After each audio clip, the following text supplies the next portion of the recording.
Tonight on the MTN News, digging out a winter storm, bringing lots of snow, making for extremely difficult driving. Oh, I've probably come out here 3 times today. I try to get out here and do as much of it as I can for them.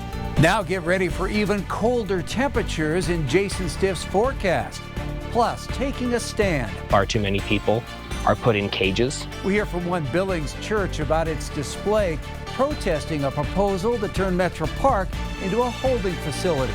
The MTN News starts right now. From Montana's news leader, this is the MTN 530 News. Well, good evening and thanks for joining us on this Friday. I'm Russ Riesinger. It has been a day of digging out as a winter storm hits Billings and the surrounding area hard. Take a look at this picture of all that snow piling up in Big Timber. Also, Laurel declaring a state of emergency this afternoon, asking people to stay off the roads if possible.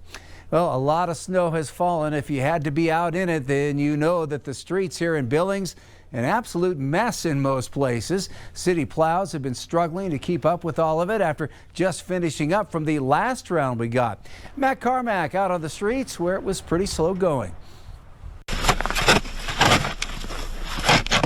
Billings resident Dawson Reed could barely keep up Friday. Oh, I've probably come out here 3 times today. I did work this morning, but yeah, 3 or 4 times I've been out here moving snow and trying to stay on top of it.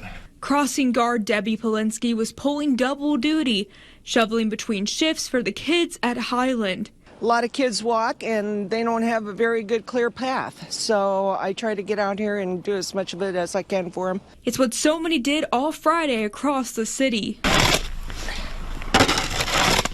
These guys turning their lives around on a dime, you know. Most of the guys have kids or other responsibilities outside, wives, spouses, helping coach teams, and they put their lives on hold to turn around, switch to 12-hour days. Derek Miller is the supervisor for the city's traffic and street division. He says his crew of 22 is plowing snow, transporting it to their 2 sites all day long. One here next to the Billings airport. Behind me is about 2,000 loads worth of snow that employees from the city of Billings have gathered. The ones that we center stack, you see the berm going down the middle of the street. We have a huge snow blower. It blows it into the back of the trucks, and then we have to drive it over here. Miller says although salt is better at breaking down the snow, it's not really effective when it's below 0 and cloudy. Residential crews hadn't even finished cleaning up the last big storm before Friday's hit.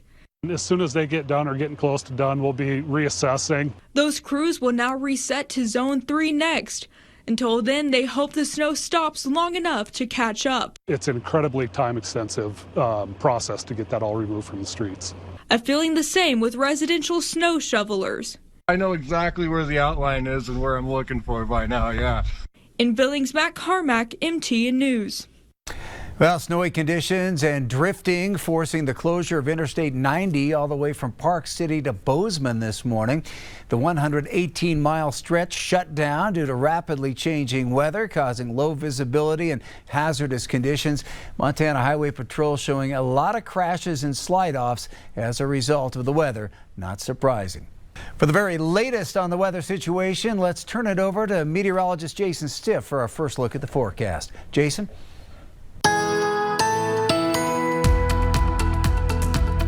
Oh, what a snowy winter day for the Treasure State. We still have some lingering snow outside, and we have the same closure of I-90 from Bozeman to Park City. It is scheduled to reopen at the top of the hour at 6 p.m., so we're going to keep our eyes on that for you. But you can see the snow is coming to an end on the I-90 corridor west of Columbus. Still some lingering snow shower activity around the Billings area, but that too is beginning to clear out, and the sky above is also starting to clear out. And we have some lingering snow shower activity for far southeastern and east central Montana, essentially from northwest of Glendive southward toward Carter County. So we're not quite done with the snow, but we've had about 95% of what we're going to get. We have a very cold night ahead. I'll have that and your snow totals in a few minutes.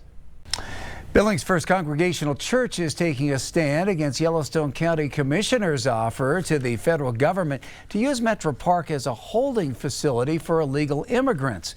Our Haley Monaco visited the church to see their new installation, a large cage set up with a mannequin holding a baby inside. It's a piece expressing the opposition.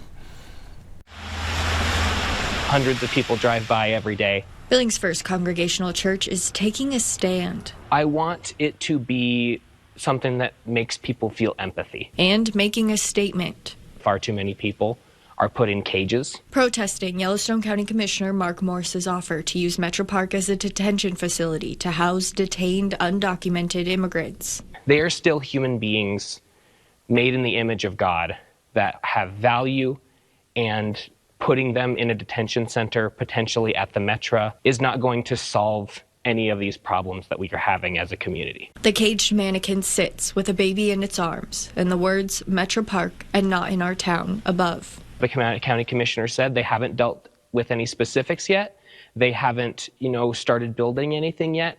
But the very fact that that this proposal was made is deeply troubling for us.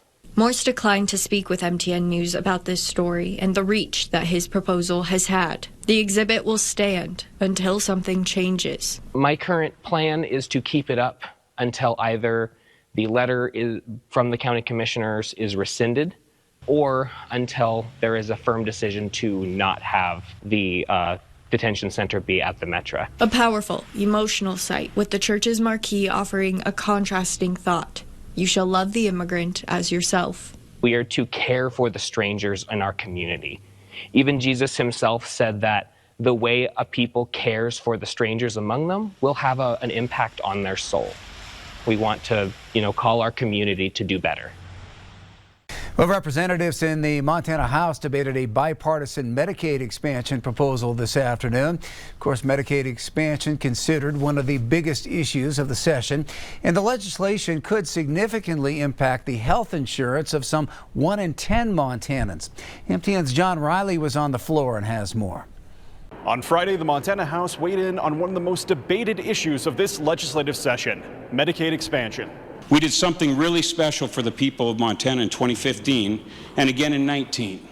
We created a system that, unlike in other states, actually moves people out of poverty and onto the road to success. Montana's Medicaid expansion, approved in 2015 and extended in 2019, is currently scheduled to sunset on June 30th. Medicaid is a joint state and federal health insurance program for families with low income. Montana's Medicaid expansion allows adults 19 to 64 and making less than 138% of the federal poverty level to qualify for coverage. In 2023, an average of 288,000 Montanans were enrolled in Medicaid, and about 38% were part of Medicaid expansion. House Bill 245 effectively renews the program as it is, while making some changes on how the state connects people with Medicaid expansion and workforce development services. Proponents say the program has been key to funding rural medical facilities and help people turn their lives around. Therefore, I'm going to rise in support of Medicaid expansion. Medicaid has been a critical source for people in our communities across the state. Rural communities, tribal communities, and a lot of farming communities. Opponents said there are other options than HB 245 being proposed and are concerned about the cost of the program. And if the match isn't 90-10, if it is like every other part of traditional Medicaid, right around 62-38, it is a financial burden that we could not afford to bear. HB 245 passed on a vote of 63-37 with bipartisan support. There have also been a couple Medicaid expansion bills introduced on the Senate side, including one from Senate Republican Carl Glimm that would effectively sunset the program. We'll continue to follow these pieces of legislation as they make their way through both the House and the Senate. In Helena, John Riley, MTN News. Well, a hot bowl of soup goes a long ways on a cold day like this. It also goes a long ways towards helping women in our community dealing with domestic abuse and other issues. David J. takes us to the annual Super Bowl fundraiser event, which has been making a difference here in Billings for 2 decades. Angela's Piazza is a safe place for women to drop in if they're trying to overcome addiction or maybe dealing with domestic violence. Every year around this time, right before the big game on Sunday, Angela's Piazza has its own version, a big fundraiser it calls the Super Bowl.